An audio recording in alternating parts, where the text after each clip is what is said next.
Extracellular Vesicles, Nature's Own Nanomedicine.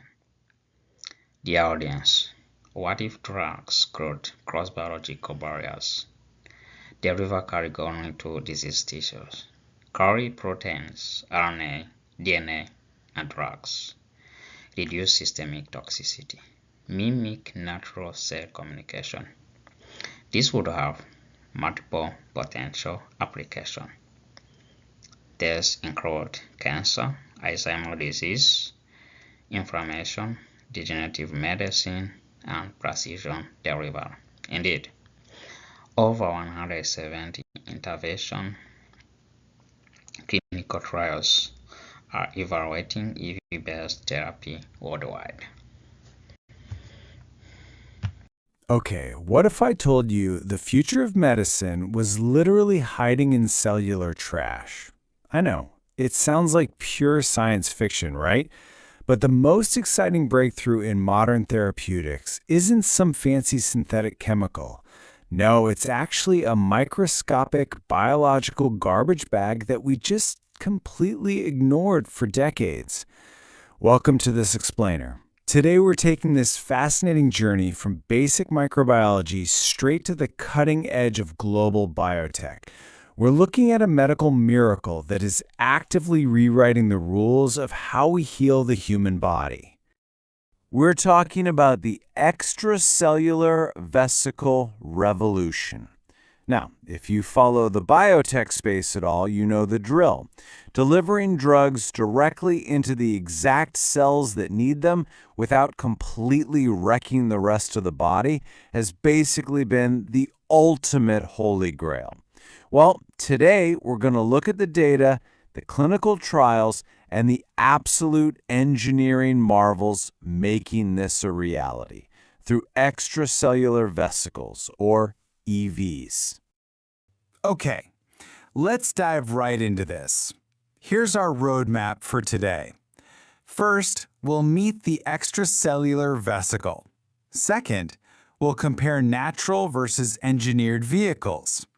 Third, we'll look at healing the human body. Fourth, we'll tackle making these drugs at scale. And finally, we'll wrap up with the regulatory roadblocks. All right, part 1. Meet the extracellular vesicle, the cell's courier. Let's take a quick look at where this whole thing started. You know, the history of EVs is basically a masterclass in why we should never write off anomalies in science. When EVs were first spotted back in the 1950s, scientists literally thought they were just cellular garbage bins. Like just the way cells tossed out their metabolic waste. It wasn't until the late 90s that researchers took a closer look and realized, wait a minute, these lipid membranes are actually embedded with transmembrane proteins. They weren't trash cans at all. They were highly sophisticated messengers carrying proteins, lipids, and nucleic acids between cells. That single realization completely flipped our understanding of cell-to-cell communication, and it even culminated in a 2013 Nobel Prize in Medicine for figuring out these exact transport mechanisms. So what exactly are they? Well, extracellular vesicles are these incredibly tiny lipid bilayer particles released by almost all living cells. And when I say tiny, I mean 30 to 1,000 nanometers in diameter. It's almost impossible to picture. Think of them using a courier analogy, okay? The lipid membrane is the delivery truck. The therapeutic RNA and proteins inside, well, that's the precious cargo. And the surface proteins on the outside? That's the GPS system. That GPS allows the EV to dock onto a very specific target cell and drop off its contents without sounding any alarms in the immune system. Because they share the exact same membrane structure as our own cells, they just slip right past the body's defense mechanisms like they own the place. Moving on to Section 2, Natural versus Engineered Vehicles, Upgrading the Fleet. We can harvest these directly from nature. or we can upgrade them in the lab. Let's look at those options. Now, what's really interesting here is the sheer variety of sources we can pull from. Mammalian stem cells are definitely the most researched right now because, well, they naturally repair tissue. But growing them? Super tough. Then, get this, there's cow's milk. Milk EVs actually survive human digestion, which means we might one day take really complex biologic drugs simply by drinking them.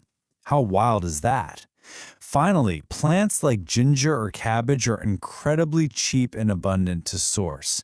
Though extracting microscopic vesicles from what is essentially a giant vegetable smoothie is, as you can imagine, a massive purification headache. But here's the thing, natural EVs aren't always enough. Sometimes they lack the right targeting, or maybe we want them to carry a very specific, heavy-hitting drug payload. That is where engineering comes into play. And there are two main ways to load up these vehicles. First, we have endogenous loading. This is kind of like preloading the factory. We genetically modify the parent cell using viral or non-viral vectors, so it just naturally secretes EVs that are already filled with our desired therapeutic protein or RNA. The alternative is exogenous loading. Now, this is packing the truck after it leaves the factory. We isolate natural EVs, and then we use physical or chemical tricks, things like electroporation or sonication, to literally force the drugs into them. Endogenous loading gives us super precise modifications, but exogenous loading, that generally lets us cram in a much higher concentration of the drug. So the ultimate goal here is pretty straightforward. As the quote says, engineering increases the ability of natural EVs to load specific drugs and target exact locations. We are effectively transforming these natural, everyday couriers into targeted smart bombs that can hit an exact disease site, say a specific tumor, while completely 100% ignoring your healthy tissue.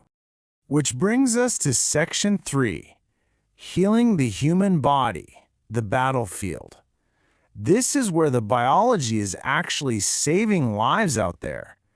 Let's look at how these are performing in real clinical trials.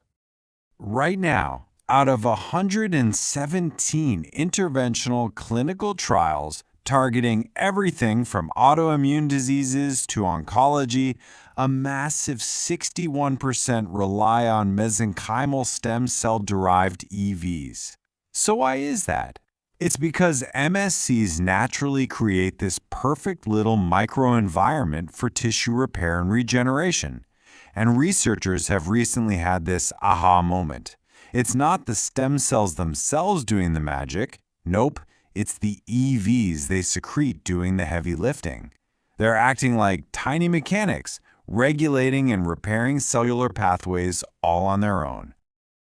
Take neurological diseases, for example.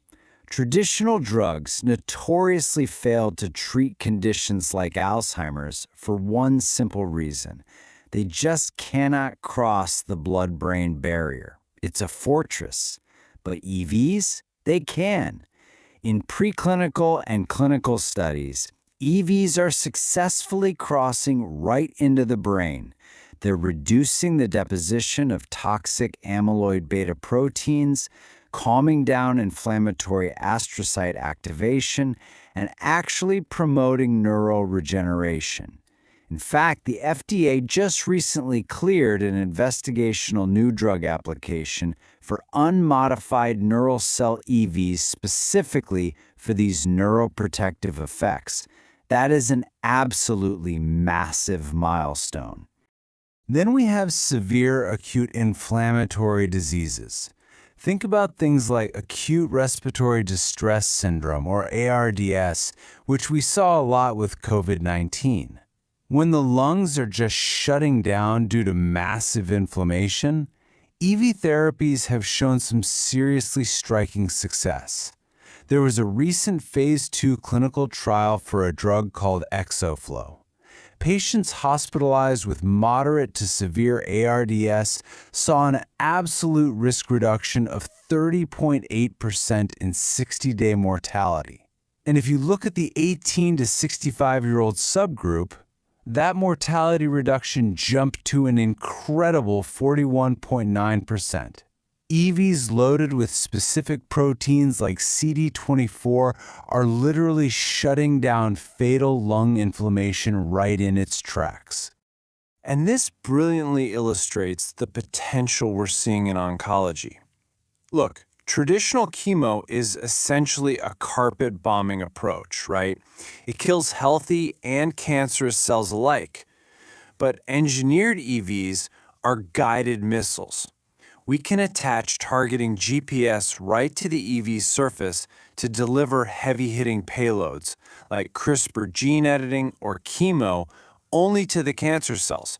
The normal tissue remains completely unharmed. On top of that, immune cell-derived EVs can act as vaccines. They present tumor antigens to our own T cells, basically waking up the immune system and forcing it to attack the tumor. It's brilliant. So, you might be wondering, if EVs are the absolute perfect delivery vehicles, why aren't they in every hospital right now? Well, that brings us to Section 4, Making Drugs at Scale, the reality check. To be completely honest with you, the manufacturing process is a delicate nightmare. Upstream, we have to grow these cells in massive 3D bioreactors just to get enough volume to work with. Then, downstream, you have to separate the EVs from all the cellular debris without destroying them. If you spin them too hard in a centrifuge, boom, they collapse. Finally, there's storage. If you just freeze them in liquid, they'll eventually rupture. So the industry is pivoting heavily toward freeze-drying them with special stabilizers just so they can sit safely on a pharmacy shelf at room temperature. But here is the stark reality of where we're at. 10 to the 13th power. 10 trillion. That is the absolute maximum number of particles per liter we can currently produce at an industrial scale. Now, I know 10 trillion sounds massive, but it is actually way, way below what we need for widespread therapy. We often need billions of particles for just a single dose, so scaling up production is, without a doubt, the single biggest engineering bottleneck in the entire field today.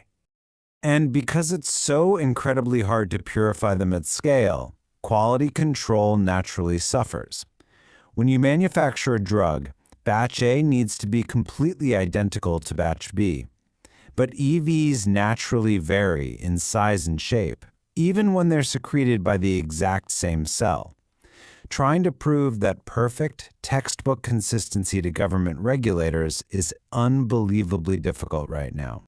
Which naturally leads us to our final section, the regulatory roadblocks, rewriting the rules.